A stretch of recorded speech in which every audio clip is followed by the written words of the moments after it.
Now, Ashoka is a wonderful thing. They're like an enabler for social entrepreneurship. I'm a member of that. We are supporting lots of good cause ideas. Matthias, please come on stage and present your wonderful platform. Because it's a platform to help. You're not helping yourself. And that makes it scalable. Yes, thank you. Hello, everyone, and thank you, NOAH, for having me. My name is Matthias, and I have the pleasure of representing Ashoka, the world's first and largest network of social entrepreneurs, people with the ambition to really change our societal, social, and environmental challenges and turn them into opportunities. And those of you who've been at NOAH in London may know this, but I want to start with a very quick story. Imagine a 7-year-old boy sitting in his rocking chair in a house near Copenhagen in Denmark, and he has a piece of paper and a pen in his hand, and he starts to draw the picture you see on the slide. And now his father, minding about his own business, probably as a parent you'd be a bit puzzled. What is my young son drawing there? A few hours pass by, the family goes about their dinner, and suddenly it hits the father. He runs out of the house, opens the side of the car, and grabs the printed car map of Europe, opens the first page, and what he sees is this picture. And now remember, the 7-year-old boy didn't have a laptop, computer, phone in his hand. He drew it from memory.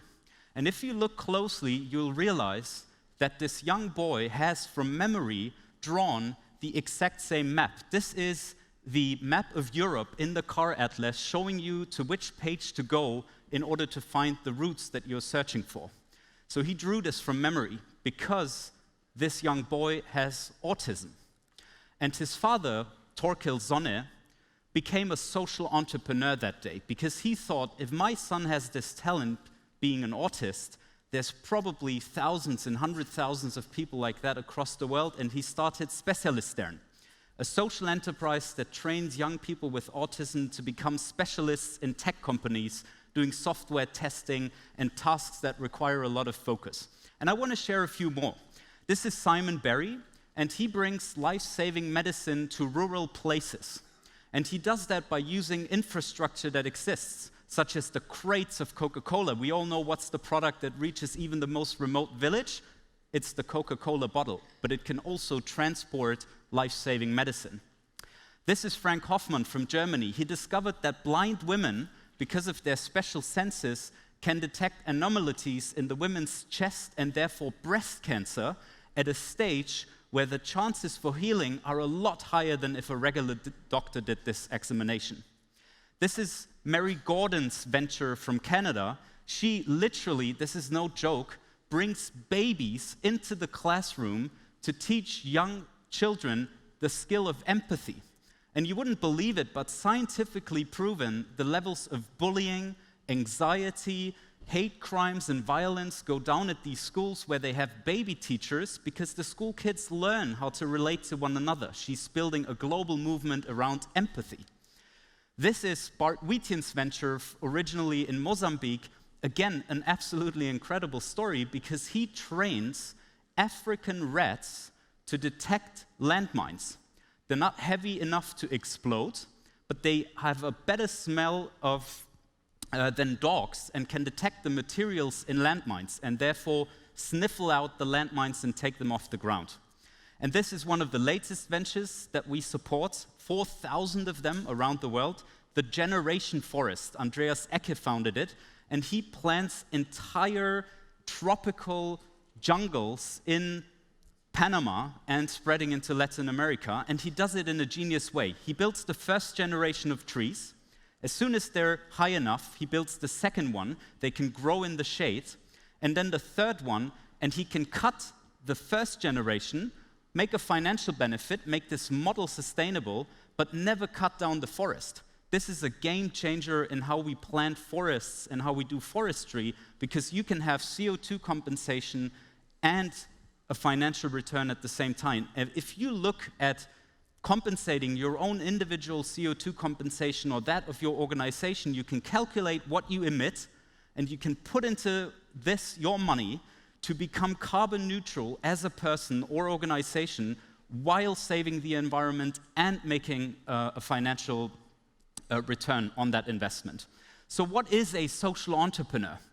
For us, it's the combination of a personality with an entrepreneurial mindset driven entirely by solving a societal challenge in human rights, education, water and sanitation, any given field, but they do it with the entrepreneurial mindset that so many of the people here in the room are used to.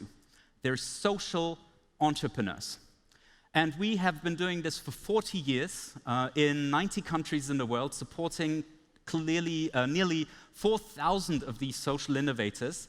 And we have a particular model where for the first 3 years, we give them a non-repayable, we're a non-profit ourselves, a non-repayable stipend so that they can focus on the idea, and together with incredible partners around the world, we help them scale. And the impact is fascinating. More than 90% of them give people access to markets that they were formerly locked off, bottom of the pyramid and such. And 70% change legislation and policies, making lives better for millions of people, not just the ones they reach with their venture. And I want to share with you 3 reasons why I think you should care. And this speaks to the rational minds in the room here. We've done a study to analyze the markets that social entrepreneurs focus on.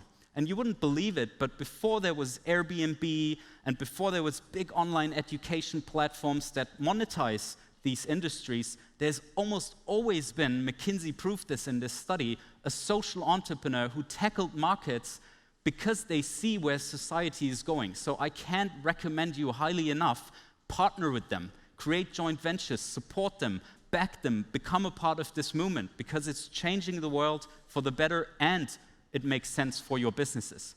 Second, there is now incredible opportunities for impact investing. And again, of course, we care most about the social impact, but many of them have found ways how to monetize on their models, and you can have both. We live in a world right now where you can do good and turn a financial return. And last but not least, the government's getting into this right now. I mean, we've seen the rise of the Green Party across Europe, the climate emergency that we're facing. We're all struggling to find the solutions, but they exist.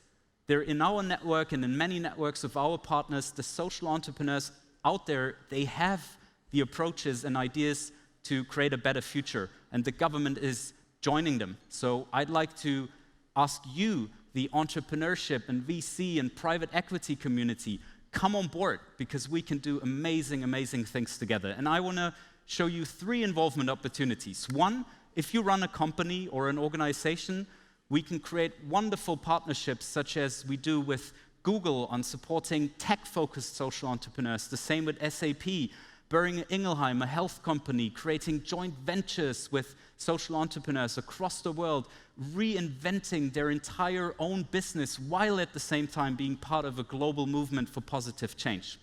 Second, a network that we've created, fairly exclusive, high profile of entrepreneurs and investors who join the Ashoka support network.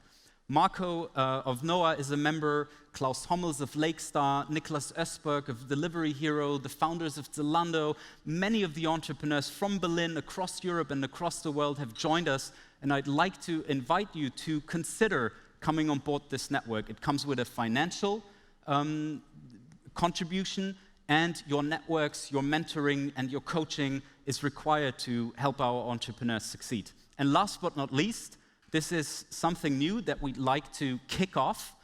We've done so in London and since then have seen great traction. The Carry for Good pledge. All the VCs in the room, you can now make a pledge of a certain percentage that you choose of your future profits to go towards social entrepreneurship and join this movement of social innovation. And we're super proud to have Klaus Hommels again of Lakestar making that pledge, Acton Capital in Munich, FSN Capital in Munich, and many others. And we'd love to see many, many more join this and make it a movement. So last but not least, you've probably seen that I'm quite excited about this issue. I can't help myself. This is the greatest thing I've done in my life, and I want you to have the same feeling. So join us. Let's do this together. The world needs us. There's enough challenges out there to be figured out. And if we put our resources together, your brains, your minds, your connections, the doors that you can open, we can make big, big things happen because the ideas clearly exist. they wait to be untapped and scaled across the world. So thank you very much, and to Marco again for having us on stage. Thank you.